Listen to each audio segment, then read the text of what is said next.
اسمي دلول غذا السمشوم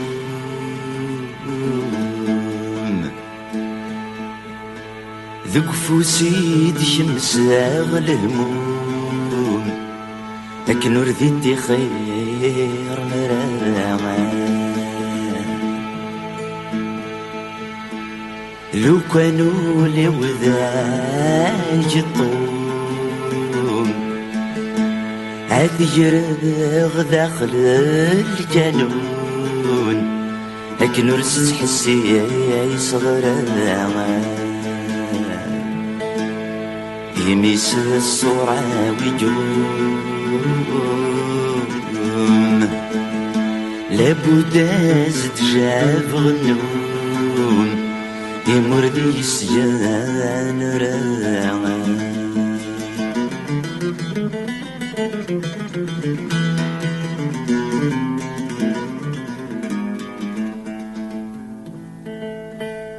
كل خميتي ثمزيو خلص غونين وردو غاو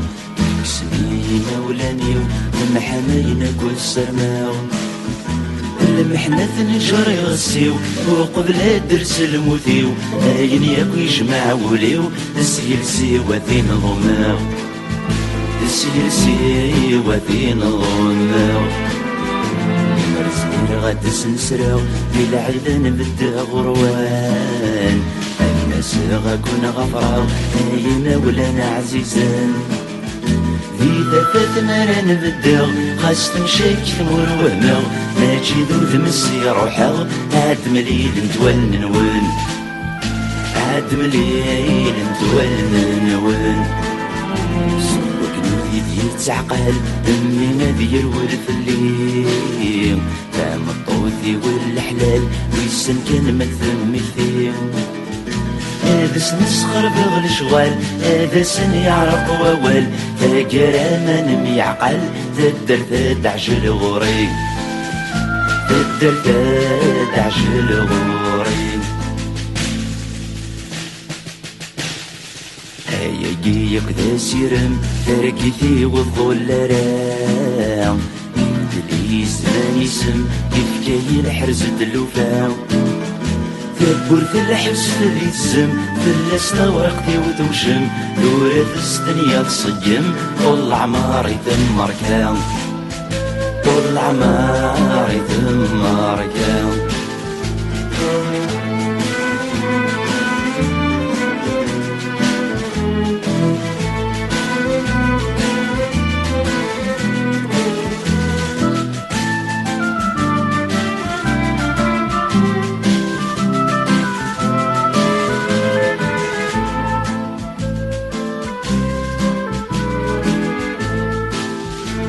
Monsieur le Président, c'est avec un cœur lourd que je m'adresse à vous. Ces quelques phrases d'un condamné étancheront peut-être la soif de certains individus opprimés. Je m'adresse à vous avec une langue empruntée